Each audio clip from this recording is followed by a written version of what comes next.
Video बन रही है।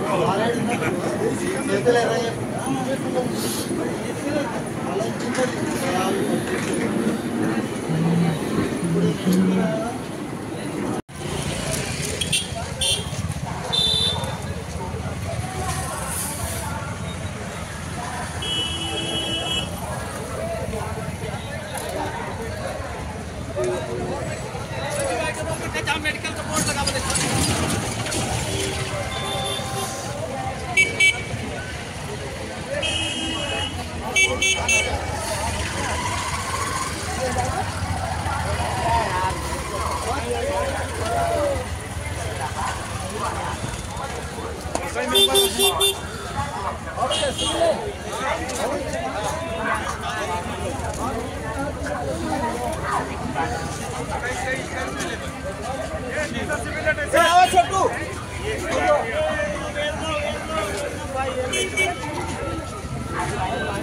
సో ఇది ప్రయాగ్రాజ్ జంక్షన్ రైల్వే స్టేషన్ బయట అన్నట్టు. సో ఇక్కడ మనం హైదరాబాద్ నుండి ఉంటే ఇక్కడ మనం ప్రయాగ్రాజ్ జంక్షన్లో దిగాలి. సో ఇక్కడ నుండి ఒక 7-8 కిలోమీటర్ల దూరంలో మనం ఏదైతే కుంభమేళం జరుగుతుందో సో ఆ ప్లేస్ వస్తుంది. సో ఇది మొత్తం ఎంట్రీ అన్నట్టు, ఇది రైల్వే స్టేషన్ బయట మొత్తం. సో ఇదంతా మా ఫ్రెండ్స్, మన గ్యాంగ్ అన్నట్టు. సో ఈ మహాకుంభమేళా అనేది మనం దాదాపు 140 సంవత్సరాల తర్వాత వస్తుంది. సో ఇది రావడం అనేది మనం పుట్టినప్పుడు, మనం బతుకున్నప్పుడు రావడం అనేది మన అదృష్టం ఇక్కడికి రావాలంటే. సో చూడండి, వీలైన వాళ్ళంతా రండి. దాదాపు చాలా రోజుల పాటు ఇది ఉంటుంది కాబట్టి. సో ఇది ఓన్లీ రైల్వే స్టేషన్ చూపిస్తున్నాను మీకు. కుంభమేళం అనేది కూడా మీకు నెక్స్ట్ ఎపిసోడ్లో చూపిస్తాను.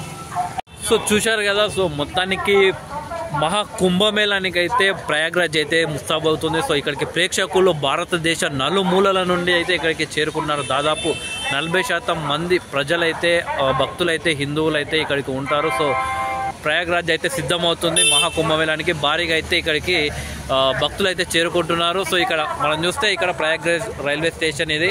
సో హైదరాబాద్ నుండి నేరుగా ట్రైన్ ఇక్కడికి ఉంటుంది. సో ఇప్పటికే చాలామంది ప్రజలు, భక్తులు అయితే ఇక్కడికి చేరుకుంటున్నారు. సో చూడండి, మహాకుంభమేళకు సంబంధించిన మరిన్ని వీడియోలు అయితే మీకు తీసుకొస్తాను. హలో హాయ్ ఫ్రెండ్స్, సో మనం మహాకుంభమేళకు అయితే వచ్చాము. సో చూశారు కదా, హైదరాబాద్ నుండి ఇక్కడ ప్రయాగ్రాజ్ జంక్షన్లో అయితే ఇప్పుడు దిగడం జరిగింది. సో హైదరాబాద్ నుండి ప్రయాగ్రాజ్ జంక్షన్లో దిగాలి. సో ఇది నా వెనకాల కనిపించేది జంక్షన్, ప్రయాగ్రాజ్ జంక్షన్. సో ఇక్కడ మనం హైదరాబాద్ నుండి ఇక్కడ ప్రయాగ్రాజ్ జంక్షన్లో దిగడం జరిగింది. సో ఇది మొత్తం జంక్షన్ బయట.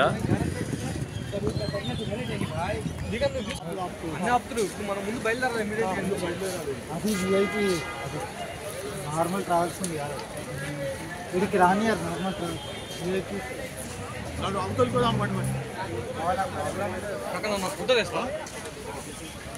మీ వాళ్ళు వచ్చారా?